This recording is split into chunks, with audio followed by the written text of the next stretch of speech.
Halo semuanya, senang sekali berjumpa dengan Bapak Ibu dan saudara-saudara sekalian dalam program Berkat by Pelangi Kristus. Nah, kali ini bersama saya, Ricky Abraham, dan tentunya kita akan melewati waktu bersama dengan narasumber kita, Ibu Magdalena Pranata. Shalom, Tuhan berkati. Hai. Ibu, shalom, apa kabar? Puji Tuhan, Tuhan memberkati. Ya, Ibu sehat-sehat ya. Ya, sehat. Puji Tuhan.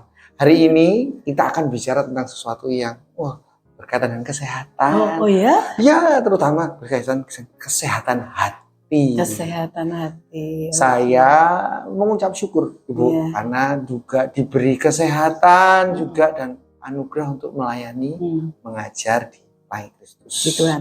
Puji Tuhan. Dan bersyukur bahwa selama melayani ada Ibu Magda, ada juga rekan-rekan yang mendukung dalam doa dan juga anak-anak juga yang pastinya mendoakan. Jadi saya sangat senang sekali bisa melayani. Nah, hari ini mungkin Ibu bisa membagikan hal-hal apa yang harus dihidupi oleh seorang guru Kristen dalam melayani anak-anak. Kaitannya dengan melayani dengan sepenuh hati. Silahkan. Iya.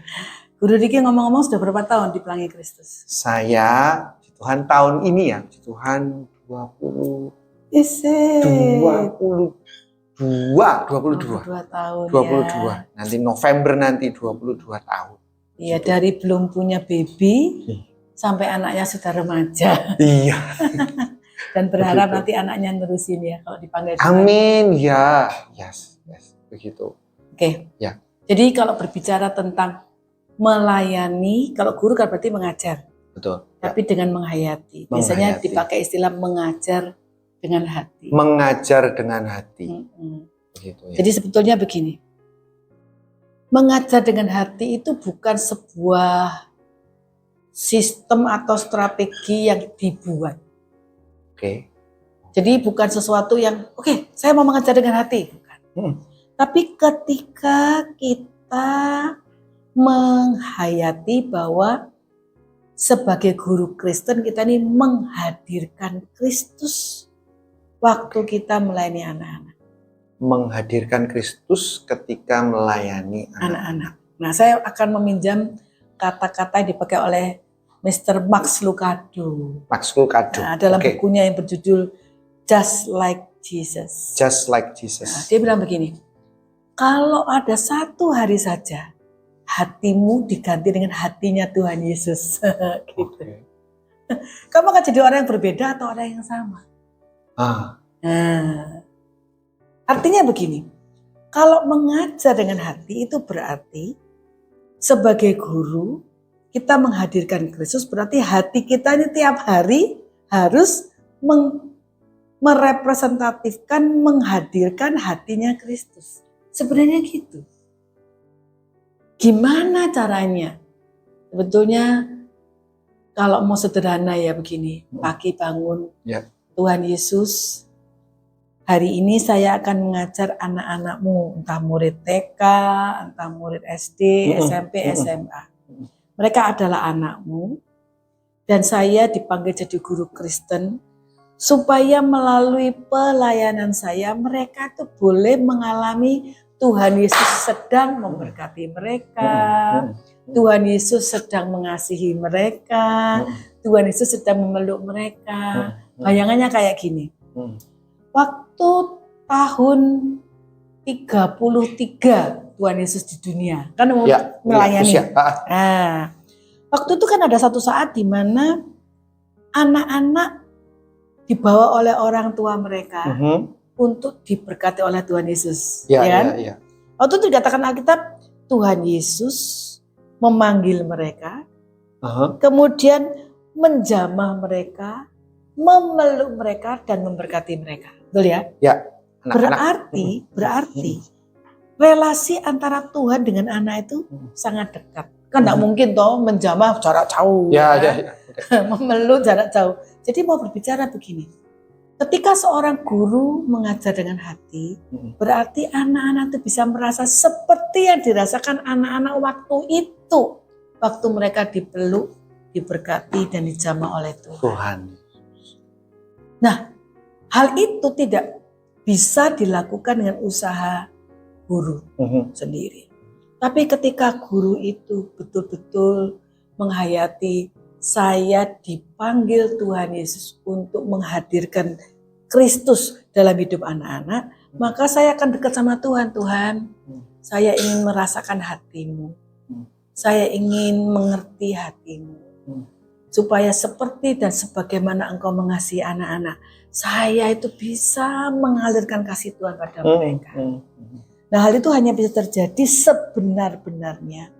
Seperti apa yang dilakukan oleh Maria waktu duduk dekat kaki Tuhan. Karena waktu duduk dekat kaki Tuhan, mendengar Tuhan Yesus mengajar, menyampaikan firman, kita ini jadi ngerti hati Tuhan. Jadi untuk menghadirkan hati Tuhan, mengerti hati Tuhan, ya melalui persekutuan pribadi kita dengan Tuhan Yesus, melalui membaca firman. Waktu membaca kan ada dua macam ya, baca saja, atau waktu membaca, mengalami Tuhan berbicara. Kalau setiap guru Kristen waktu saat teduh membaca firman dan mengalami Tuhan itu bicara, dia akan peka dengan perasaan Tuhan Yesus, peka dengan hati Tuhan.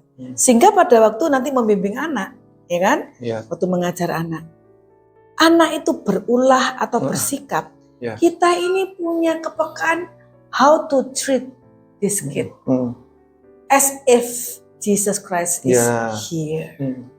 Gitu. Jadi waktu kita dekat sama Tuhan, kita melayani anak, itu ada satu pengertian.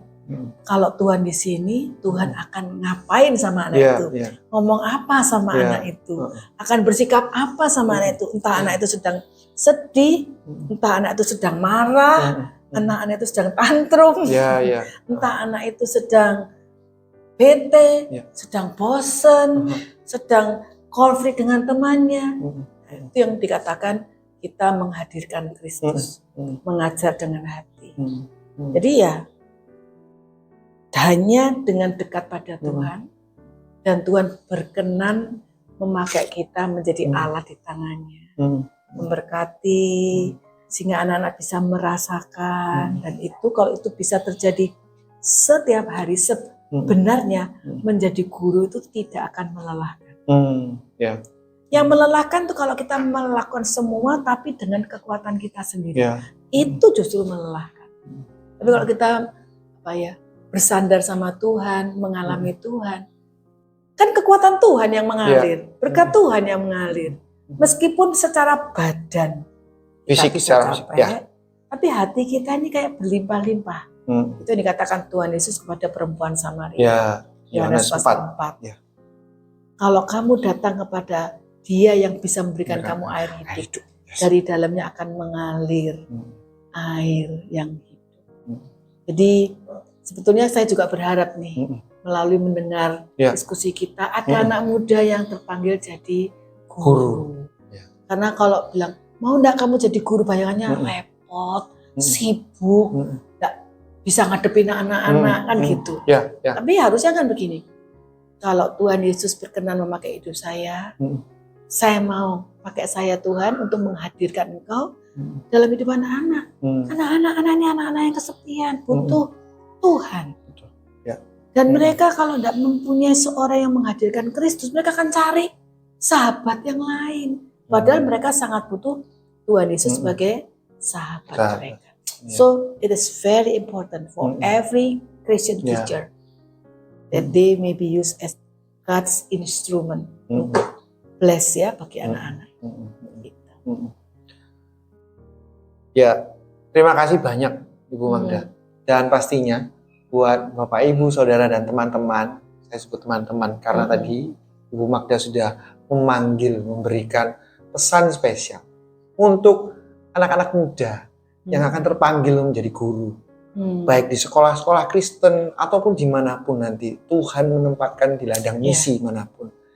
kiranya kita diberikan anugerah untuk menghadirkan Kristus terlebih dahulu dengan memiliki hubungan yang dekat dengan Sang Juru Selamat, Sang Guru Agung. Gitu ya. Meladani hidupnya, dan mungkin saya simpulkan seperti what would Jesus do in your classroom, begitu. Iya. Jadi itu semoga ini menjadi berkat dan semangat bahwa kita semua itu dipanggil untuk menjadi berkat, menyampaikan kebenaran firman Tuhan, menyampaikan kasih Tuhan, dan memberkati anak.